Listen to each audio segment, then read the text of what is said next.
जय हिंद साथियों, स्वागत है आप सभी का एक बार फिर से। उम्मीद है दोस्तों आप सभी बेहतरीन होंगे। तो दोस्तों आरआरबी एलपी और टेक्नीशियन 2024 के लिए लगातार हम लोग प्रीवियस ईयर क्वेश्चन करते हैं।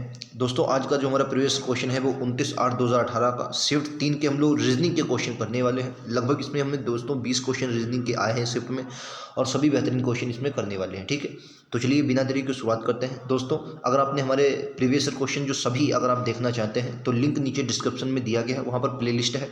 वहाँ पर प्लेलिस्ट में आप क्लिक करेंगे, सारे वीडियोज़ आपको एलपी से रिलेटेड मिल जाएंगे। वो बहुत इंपॉर्टेंट है, आप उन्हें पूरा जरूर देखें। ठीक है, चलिए इस क्वेश्चन की शुरुआत करते हैं। क्वेश्चन को पहले ध्यान से पढ़िए, फिर मैं आपको ऑप्शन दिखाता हूँ। क्वेश्चन कह रहा है कि दिए गए प्रश्न के विचार करें और निर्णय लें कि प्रश्न का उत्तर देने के लिए कौन सा कथन पर्याप्त है। ठीक है, कौन सा कथन पर्याप्त है। तो पहला जो आपको प्रश्न दिया गया कि श्री यक्ष ने वर्ष 2000 में मतलब सन 2000 था उसमें कितना अर्जित किया।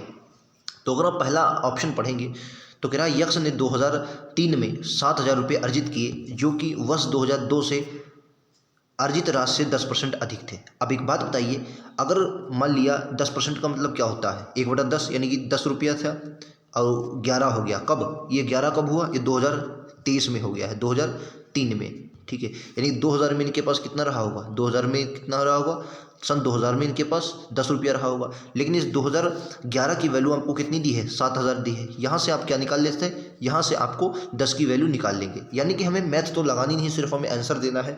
तो आंसर क्लियर हो गया है कि सिर्फ और पहले ऑप्शन से आप क्या कर सकते हैं, यहाँ से निकाल सकते हैं कि वर्ष यक्ष ने 2000 में कितना अर्जित किया होगा।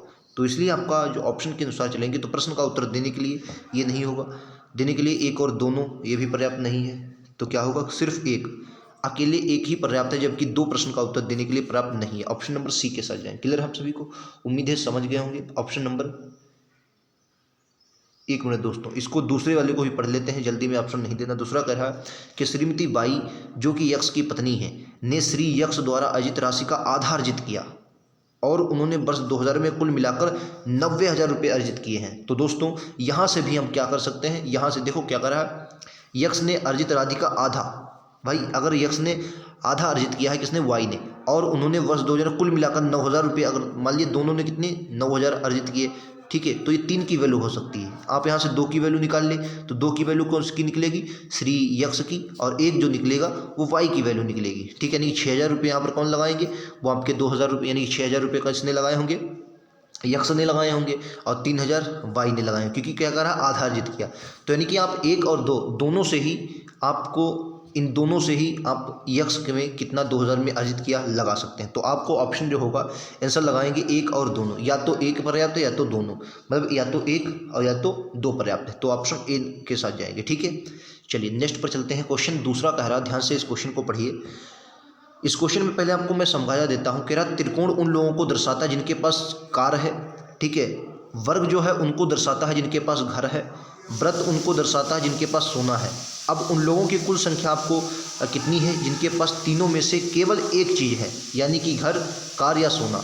तो मैंने पहले इस पर आ जाइए। पहले मैं अगर आपको बताऊं, जो त्रिकोण है यानी त्रिभुज है, त्रिभुज ये किसको दर्शाता है, तो आप कहेंगे त्रिकोण जो है, त्रिभुज वो कार को दर्शाता है, जिनके पास कार है। ठीक है, उसके बाद जो आपका वर्ग है वो आपका जिनके पास घर है उनको दर्शाता है। अगर मैं व्रत की बात करता हूं तो इनके पास सोना है, उनको दर्शाता है। अब उन्हें कहा है उन लोगों की संख्या होता है जिनके पास कोई ना कोई एक चीज़ है।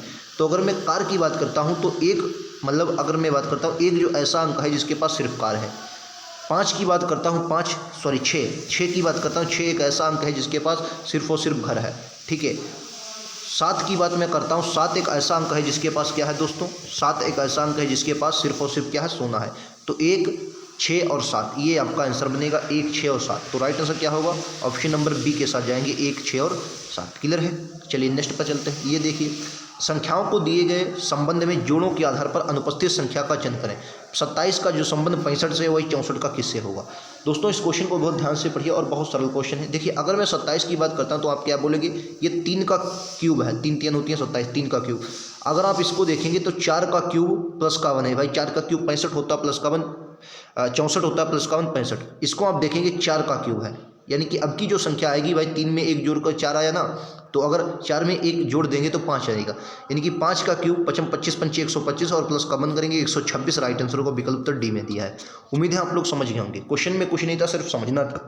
भाई पहले 3 का क्यूब, फिर 4 का क्यूब प्लस 1, फिर आपका 4 का क्यूब, 5 का क्यूब प्लस 1। क्लियर है? Option number D. नेक्स्ट पर चलते हैं। अगला बताइए राइट आंसर क्या है। ये जो आकृति आपको दी गई है, ये आकृति इनमें से बताना है, इनमें से किस में आएगी, ये आकृति इनमें से किस में निहित है, ये बताना है। तो अगर इस क्वेश्चन को देखेंगे आप ध्यान से, तो देखो अगर इस आकृति की मैं बात करता हूँ तो बिल्कुल सही।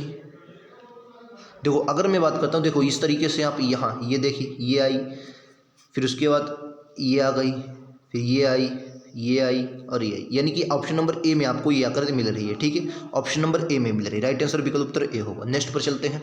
ये देखिए, ये आपको दिया गया है 4 जादूगर हैं। कह रहा सवाल क्या है, 4 जादूगर UVWXY 4 क्रमगत दिनों में एक थिएटर का प्रदर्शन करेंगे। प्रत्येक एक अलग अलग दिन पर प्रदर्शन करेगा, लेकिन इसी क्रम में डब्लू किस दिन प्रदर्शन करेगा। ये आपको क्वेश्चन दिया है, डब्लू किस दिन प्रदर्शन करेगा, और उसके हिसाब से इनको कथन का प्रयोग करके आपको ये बताना है कि डब्लू किस दिन प्रदर्शन करेगा। उसके लिए इनमें से कौन सा आप लगा सकते हैं। ठीक है, कौन सा आप कर सकते हैं कि किसके आधार पर होगा। अगर मैं इसको देखूं, शो 1 फरवरी को शुरू होता है और यक्ष अगले दिन प्रदर्शन करता है। अगर मैंने बात कर दिया कि शो 1 फरवरी को शुरू हुआ, 1 फरवरी को क्या हुआ, शो शुरू हुआ, मुझे नहीं पता 1 फरवरी को किसने किया, लेकिन एक बात पता है कि 2 फरवरी को कौन करेगा, क्योंकि कह रहा अगले दिन यक्ष करेगा, 2 फरवरी को यक्ष करेगा। ठीक है, देखो फरवरी को शुरू हुआ और जादूगर यक्ष अगले दिन यानी 2 फरवरी को प्रदर्शन करता है। जादू अब क्या कर रहा है, जादूगर यू 3 फरवरी का प्रदर्शन नहीं करता है। उसने कहा यू 3 फरवरी को प्रदर्शन नहीं करता है।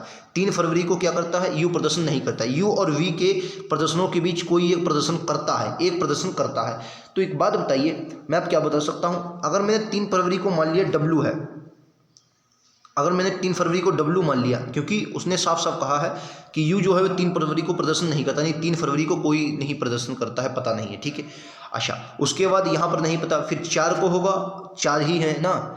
अब एक बात यहाँ पर थोड़ा समझिएगा, उसने कहा है कि यू और वी के प्रदर्शनों के बीच कोई एक प्रदर्शन करता है, सिर्फ कोई एक प्रदर्शन करेगा यू और वी के बीच। ठीक है, और यक्ष अगले दिन प्रदर्शन करता है, जादूगर यक्ष यानी 2 फरवरी को प्रदर्शन करता है, अन्य जादूगर प्रदर्शन करता है, अर्थात जादूगरों के जादू का क्रम निश्चित है।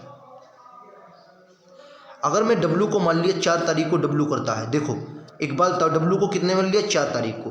अब यू कहा 3 फरवरी को नहीं करेगा, तो जाहिर सी बात है यू कब करेगा, 1 मिनट दोस्तों, ये तो कट गया, 1 2 3 4, 2 फरवरी को क्लियर है यक्ष करेगा, 3 को यू नहीं करेगा, 3 को वी को करवा दो, यू आपका 1 तारीख को करेगा, डब्लू 4 तारीख को करेगा। हमें ये नहीं पता है किस तारीख को कौन करेगा, इससे हमें कोई मतलब नहीं। ज़रूरत क्या है कि डब्लू किस दिन कार्य करेगा, इसको करने के लिए हमें इन दोनों की जरूरत पड़ेगी, तभी हम पता कर पाएंगे कि डब्लू किस दिन कार्य करेगा। उसने कहा कि देने के लिए पर्याप्त आंसर बताना है, तो सवाल उत्तर देने के लिए 1 और 2 मिलकर ही सवाल का उत्तर दे पाएंगे। राइट आंसर विकल्प उत्तर ए लगाएंगे। ठीक है, तो आपका 1 और 2 दोनों मिलकर करेंगे, ऑप्शन नंबर ए के साथ जाएंगे। क्लियर हम सभी को। नेक्स्ट पर चलते हैं, ये लीजिए आपका अगला क्वेश्चन। ये देखिए कथन निष्कर्ष का क्वेश्चन है। कथन कह रहा है, पहला कथन कह रहा है कुछ शेर बाघ हैं। अगर मैं बात करता हूँ, ये शेर हैं। ठीक है, कुछ शेर जो है वो क्या है, बाघ हैं। बाघ को मैं बा बना देता हूँ, कुछ शेर क्या है, बाघ हैं। कुछ बाघ हाथी हैं। अगर ये कुछ जो बाघ हैं ये क्या है, हाथी हैं, तो हा बना दिया। ठीक है, हा बना दिया। अब कह रहा है कि सभी हाथी बंदर हैं। सभी हाथी जो है वो बंदर के अंतर्गत आते हैं। सभी हाथी क्या है, बंदर है। ये बंदर आ गया, सभी हाथी क्या है, बंदर हैं। ठीक है, सभी हाथी बंदर हैं और सभी बंदर मानव हैं। ये जो सभी बंदर हैं ये क्या है, मानव हैं। तो सभी बंदर किसके अंतर्गत आ जाएंगे, मानव के अंतर्गत आ जाएंगे। अब आपको कथन देखना है, कह रहा कुछ मनुष्य बाघ हैं। देखो अगर मानव का ये वाला जो हिस्सा इस तरीके से आएगा तो ये वाला जो हिस्सा है बाघ के अंतर्गत आएगा, नहीं आएगा। आप कहेंगे बिल्कुल आएगा, तो आपका पहला बिल्कुल सही, कुछ मनुष्य बाघ होते हैं, हो जाएंगे। कुछ बंदर बाघ होते हैं, कुछ बंदर, भाई बंदर ये वाले हैं और बाघ होते हैं, बिल्कुल है। ये वाला देखिए, ये जो वाला जो हिस्सा आएगा वो बिल्कुल करेक्ट है, यानी कि आपका जो इसमें आंसर आ जाएगा वो दोनों सही है। क्या है, दोनों सही, यानी 1 और 2 दोनों अनुसरण करते हैं, इसलिए ऑप्शन नंबर डी के साथ जाएंगे। 1 और 2 दोनों अनुसरण करते हैं। नेक्स्ट पर चलते हैं, ये लीजिए, इसमें आपको प्रतिबिंब बताना है। दोस्तों आप जितने भी क्वेश्चन एलपी के जो एलपी 2018 के जो आए हैं उनमें देखेंगे तो जो दर्पण प्रतिबिंब वाले क्वेश्चन आए हैं उनमें इसमें ये नहीं दर्शाया गया कि प्रतिबिंब किधर रखना है, दाएं या बाएं। फिलहाल आपको जितने भी हमने अभी तक प्रीवियस क्वेश्चन करे हैं उनमें ज़्यादातर जो प्रतिबिंब रखा है वो इसी तरफ रखा है, तो आप यहाँ पर रख लीजिए। देखो यहाँ पर तो आई आएगा, ठीक है, और क्रम इनका सेम रहेगा। क्रम भाई क्या रहेगा, सेम, यानी कि आई के बाद आपका क्या आएगा, आई के बाद जाहिर सी बात है 3 ही आएगा, तो ये तो आपका आंसर नहीं होगा। आई के बाद 3 आएगा, तो 1 मिनट दोस्तों, ये क्या होगा, अगर मैं यहाँ पर प्रतिबिंब रखता हूँ, 1 मिनट, कह रहा है उस विकल्प का चयन करें जो शब्द का, इसमें अगर मैं इस तरह से लग दूँ, अगर इधर रखता हूँ तो आई और 3, फिर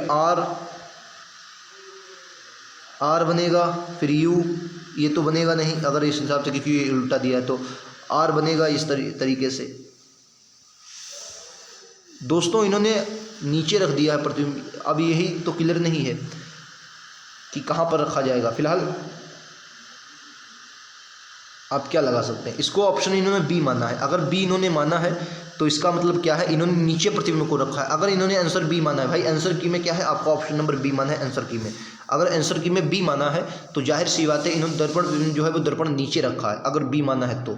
ठीक है, इसमें क्लियर नहीं कर सकते दोस्तों किस तरफ रखेंगे, क्योंकि अगर मैं इस तरफ रखता हूँ, अगर मैंने रख दिया इस तरफ रखता हूँ तो इस हिसाब से मेरा ऑप्शन आंसर ये बनना चाहिए। अगर मैं, लेकिन इसमें टी बिल्कुल सीधी, यहाँ TUI 1, इसमें दोस्तों एक को ये टी और टी के बीच है ही नहीं, ये आई बना दिया है, तो ये तो गड़बड़ हो जाएगा, ये भी आपका आंसर नहीं होगा। ये तो होगा नहीं क्योंकि इसमें अगर मैं इसको लेता हूँ उस तरीके से ये भी नहीं होगा, तो आंसर इन्होंने यही माना है। ठीक है, यही आंसर हो जाएगा आपका, ऑप्शन नंबर आप बी लगा दीजिए। ठीक, चलिए नेक्स्ट पर चलते हैं क्योंकि बाकी बन नहीं पाएंगे, अगले पर चलते हैं। ये लीजिए आपका अगला क्वेश्चन, इसमें बताना है कि निम्नलिखित चित्र श्रृंखला में अगला विकल्प को चुने। मतलब पहले ये हुआ, फिर ये हुआ, फिर ये हुआ, ये, मतलब सिंपल समझिए। देखो पहले जो था सीधा था, फिर ये 45 डिग्री आप इधर आ सकते हैं, मतलब ये किस तरफ दाहिना घूम गया, फिर ये दाहिने घूमा, फिर ये दाहिने घूमा, अब की बार फिर पुनः अपनी स्थिति पर आ जाएगा। राइट आंसर विकल्प उत्तर ए होगा, मतलब सॉरी, मतलब ए वाला सही होगा, तो इसलिए विकल्प उत्तर सी बनेगा आपका, ए वाला करेक्ट बनेगा, इसलिए आपका सी बनेगा। ठीक है, नेक्स्ट पर चलते हैं। ये लीजिए आपका अगला क्वेश्चन, ये देखिए, अब ये जो मिरर रख दिया है, अब ये सही, अब आप इसको बना सकते हैं। इसमें आपको क्या है, मिरर दे दिया, यानी कि कोई भी अक्षर यस से शुरू होगा, सेम तो बनेगा नहीं, तो इसको हटा सकते हैं आप। उसके बाद यू ही आएगा, तो ये बन दिया गया, तो ये बनेगा नहीं। OENATLUM 1। अब देखिए यहाँ पर, देखिए यहाँ पर वन जो है, ये कहाँ पर है, ये जो वन है, वन को आई बना दिया है, वन को क्या कर दिया है, इसमें आई बना दिया है, तो यही आपका गलत हो जाएगा। भाई वन आई तो बन नहीं सकता, राइट आंसर क्या होगा, सी होगा। आपको बाकी देखने की जरूरत ही नहीं है। नेक्स्ट पर चलते हैं। ये देखिए, इनमें से बताना समूह से अलग कौन सा है, समूह से अलग कौन सा।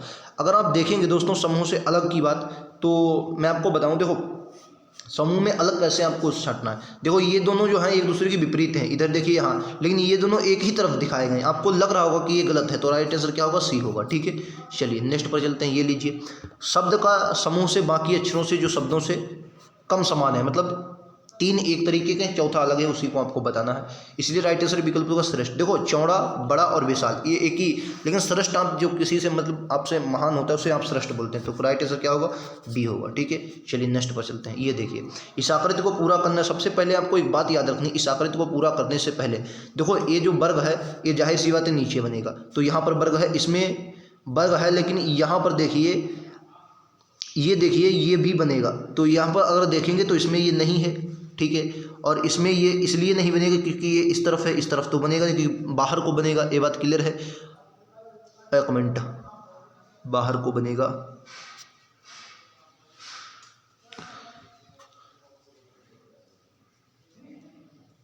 ये भी नहीं होगा, ये होगा, क्योंकि इसमें भी बाहर को दिया है ना, तो राइट आंसर क्या होगा, ए होगा। ऑप्शन नंबर ए इस क्वेश्चन का राइट आंसर है। ठीक है, ए राइट आंसर होगा।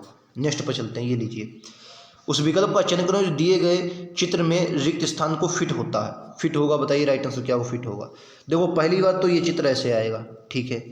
दूसरी बात, ये आप देखेंगे यहाँ पर त्रिभुज बना, यहाँ पर त्रिभुज बना, यहाँ पर त्रिभुज बना, तो एक त्रिभुज यहाँ पर भी बनेगा। ठीक है, यहाँ पर भी एक त्रिभुज बनेगा। अगर मैं बताऊँ एक लिखा रही है और एक लिखा रही है, ये बनेगा।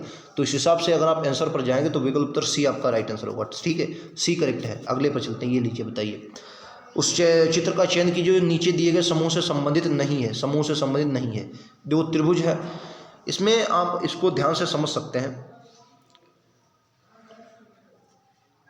देखो अगर आप इसको देखेंगे, आकृति 3 भुजाओं से निर्मित और 3 तरफ से काटा है। बी में आकृति 5 भुजाओं से निर्मित और 5 भागों में बांटा है। ए आकृति 5 से निर्मित और 5 भागों में बांटा है। सी की आकृति 4 भुजाओं से निर्मित है और उसे 5 भागों में बांट दिया। ये आकृति 4 से निर्मित है लेकिन इसे 5 भागों में बांट दिया। जबकि डी की आकृति 6 से निर्मित है, 6 भागों में ही बांटा है। तो आपका अलग कौन सा होगा? सी अलग हो गया। तो राइट आंसर क्या होगा? डी होगा। देखो भाई, ए 3 से निर्मित है और 3 भागों में से 1 2 3 में, 5 से निर्मित है और 5 भागों में बांट दिया। ये 4 से निर्मित है लेकिन इसमें 1 2 3 4, भाई ये निर्मित कितनी भुजाओं से? अगर सी की बात करते हैं, ये 5 भागों में बांट दिया, 5 भाग हैं, और लेकिन आकृति 4 से निर्मित है। तो राइट आंसर क्या होगा? यही डी अलग है। नेक्स्ट पर चलते हैं। ये देखिए, ये भी बहुत सरल क्वेश्चन है, आप इसको समझ सकते हैं। क्वेश्चन में क्या कहा गया है, ये जो है इसका जो संबंध इससे है वही इसका क्या होगा। तो देखो, अगर मैं इसको थोड़ा ऊपर कर देता हूँ, देखो इसमें क्या किया गया, क्यू यू जो है, मतलब आपको समझना इसमें क्या किया गया। देखो